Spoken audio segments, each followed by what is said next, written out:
If you keep an eye on the VR community, then there's not a doubt in my mind that you've heard about Bonelab. This is absolutely, without a doubt, the most hyped VR game of 2022. But does it live up to that hype? Bonelab is a sequel to the 2019 PC VR game Boneworks. I have not played Boneworks myself, so I'm going into Bonelab completely fresh. I have seen people review it saying that this game is more of the same as Boneworks, but I cannot comment on that myself. These are going to be my first true impressions of the game, and there will be spoilers for the first 2 levels of the game, by the way. I'm also going to cover all the game modes the game has to offer. If this is not your first time on my channel, then you may already know that I absolutely love Half-Life Alyx. That game made me fall in love with VR. However, that game has such a high cost barrier to entry when it comes to having the hardware to be able to even play it. Unlike its predecessor Boneworks, Bonelab also launched on the Quest 2. This is absolutely huge because so far, Bonelab has many of the key elements that Half-Life Alyx has that makes me love it so much, but on a very more accessible platform. So if you own a Quest 2 and have not played Half-Life Alyx before, but have heard the hype about the game, then already I would say Bonelab is worth picking up simply to get a better understanding of what is possible with VR. One of the big things with this game I see people hyping it up about is the Morrow framework the developers built. Some key aspects of this framework is that it makes it easy for all objects to be interactable and given properties such as weight. From what I gather, Morrow is essentially a framework much like AutoHands or Hurricane VR that I've experimented with firsthand, but the Bonelab developer Stress Level Zero created this framework themselves, which enables them to create a much more cohesive experience. This also plays into the weapon systems and the player avatars as well. The importance and hype of this framework is twofold. One, it's simply a great physics framework. I wouldn't call it mind-blowing if you already played Half-Life Alyx, but compared to other Quest 2 games, it's at the top. When I play Bonelab, I like to think of what a game that looks like The Matrix Awakens would be like in VR with Bonelab physics. It would be an absolutely incredible experience, but it's going to be at least 10 years before we get that scale of a VR experience. So that would also be 10 more years of improvements on VR physics frameworks and engines as well. Bonelab sets a pretty good example for 2022 standalone VR. The second reason this framework is important is that it's built for easy, user-created, custom modification imports. This is a topic I'll discuss more in depth later in the video. As for the player's experience when starting a new game, you are first presented with Chapter 1, Descent. You start with rolling a dice which gives you a random preset avatar to play the first level with. After that, you are presented with a noose, which without hesitation, I put on. I have to say I love how they didn't even need to tell the player to put it on. It's like they just know the player won't be able to resist it, which is actually a bit dark in a way if you think about it. You're then teleported to a cult-like scene where you're being hung, but you get to escape at the last second, and you, dare I say, descend down this insanely deep hole and end up not breaking either of your legs. This part of the game serves as the tutorial, which I thought was really well done. It shows the inventory system you can access by pressing Y or B on your controllers, but you can also perform over-the-shoulder storing of items as well. This inventory system feels a bit cumbersome at times, but like many things in VR, I feel like it's something that will click once I spend more time with it. The story in this game is largely delivered via these notes on clipboards. This is very similar to how Red Matter delivered its story. I cannot say if Boneworks told its story this way or not, or if it's new to Bonelab, but honestly I'm not too big of a fan of this type of storytelling in general for games. It gets the job done, that's for sure, but I think there is still plenty of room for innovation when it comes to VR storytelling.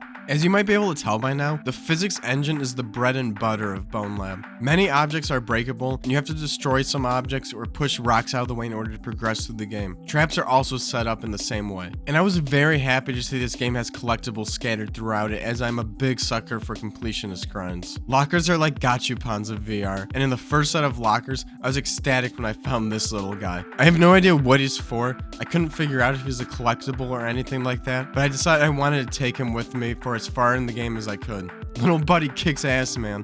One hit kills. He's the best weapon in the game, but you can't store him in your inventory, which is sad. I've also made it a little bit of a habit to take every story clipboard I find and stuff it in the trash where it belongs. Whether you consider this a good or a bad thing, I feel like one of the themes of this game is the player needs to find a way to create fun themselves, especially because of mods, which I'll get into in a bit. However, with such a good physics engine, it is a joy smashing everything around you to see what will break and what the physics engine will interact with. The guns in this game feel very good. The ammo clips and storage can be a bit annoying at times though. Sometimes I accidentally pull out a clip when I don't actually need one, but then I cannot figure out a way to put it back. Or maybe I just don't know how to, so feel free to let me know in the comments if there's a way to restore ammo. Heaven forbid someone has to walk this hallway. Let's go under and sneak around this guy. Well, that looks odd. For a game that's supposed to be about realistic physics and weights, I find it odd that they let something like this desk slip through the cracks, making this feel as light as a feather. There's so much room for dumb fun in this game, like trying to ride an office chair down an escalator. This room had 4 storage clipboards. I was actually reading these things up until this point, but 4 in one room is where I drew the line. I thought this ladder climbing solution where they have an additional bar over the side so you can shimmy over to the platform was pretty funny. This makes me feel less bad if I decide to do something like this in my VR game I'm creating.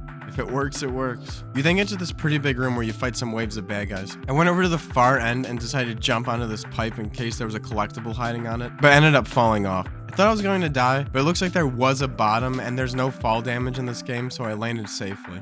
I then found a stash of ammo, which I love because this tells me the developers are going to reward the player for exploring off the main path. Shortly after that room, you get to an elevator and are on to Chapter 2, which I tell you right now, I hated it. Chapter 2 is literally a hub for all the game modes this game has to offer. There's nothing wrong with having a hub like that, but I don't understand why they felt the need to integrate it into the story campaign. The design is confusing as hell in my opinion. But first, I'm extremely happy that the game loaded little buddy into Chapter 2 with me. I was very afraid he wouldn't make it. This hub area has 6 different modes: Tactical Trials, Arena, Sandbox, Parkour, Experimental, and Mods. Now in order to continue the main story of the game, you need to go into each of these minigame modes and try them out, which I found annoying because I really just wanted to continue the campaign for a bit before trying these other modes out. The first mode, Tactical Trial, is essentially just time trial courses. There are only 2 options as of the creation of this video. I'm unsure if there are more to unlock or if they are going to add more in the future, but I only checked out the first one, which is called Drop Pit. On my first try, I picked up a gun and grabbed all the ammo, but the ammo never actually went into my pouch. I think this was a bug because when I started the trial, I had no ammo at all. I tried getting through it by bashing all the enemies with my gun, but eventually said screw it and backed out to try again. Little buddy's still here. Okay, good. Ammo worked this time. This trial has 3 sections. Each one you get a choice of 4 different guns. The first section you get to choose one of 4 assault rifles. The second section you get to choose one of 4 pistols. And the last section you get to choose one of 4 shotguns. Each section you need to kill all of the enemies before moving on to the next section. This mode was definitely fun, and I'm sure it would be fun to push the leaderboards, but only 2 trials seems a bit lackluster. Now before I move on to the next mode, there's this menu panel in the middle of the hub world, and I went to it and found you can choose campaign chapters, I'm assuming to replay them. But for some reason, chapters 1, 2, 3, 4, and 5 are all available, and then it jumps straight to 12, 13, 14, and 15. I was able to load up chapter 13, but I have a feeling this is not the intended way to continue the campaign. I'm kind of assuming this is a bug and these are only meant to be showing after you unlock them. Please let me know if you noticed this in the comments as well.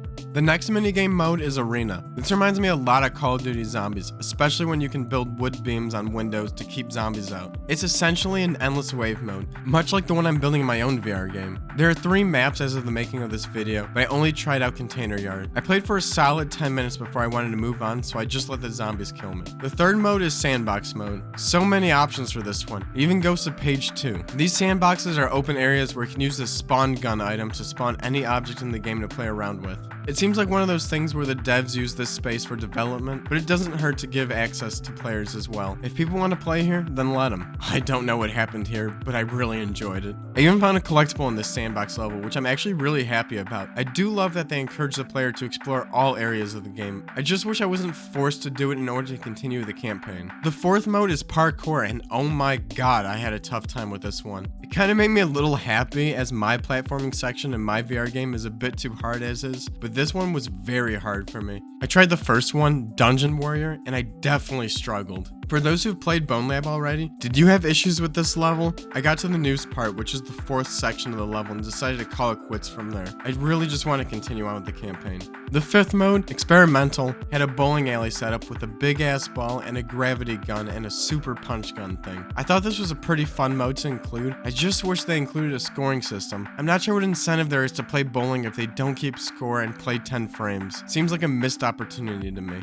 The last section in the hub area is mods. Mods are a huge feature and selling point of this game. Basically, you can import user-created levels and avatars to be used within this game. It sounds like you're going to be able to create game modes as well, much like the experimental bowling game. Bonelabs is great because so many people can contribute content to it, it'll become a metaverse of its own. But the user-created experience in Bonelabs is not something like Halo's Forge. People have created some incredible games and experiences in that tool, too, but it was entirely self-contained within that game.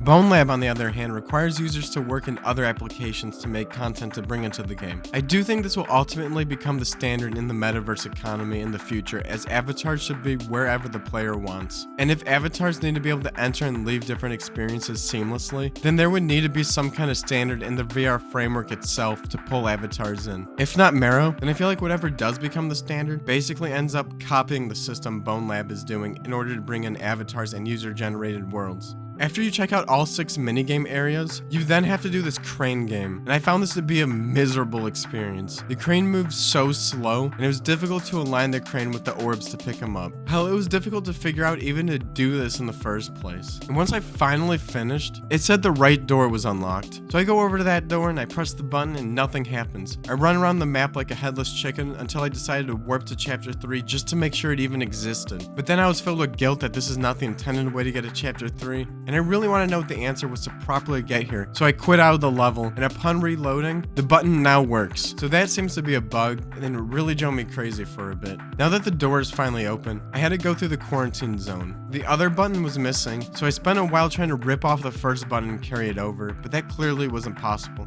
But for some reason, I kept trying, just in case. I eventually noticed the rocks over here and put 2 and 2 together and found this hole in the wall that I was easily able to climb up to. Up the elevator, across the catwalk.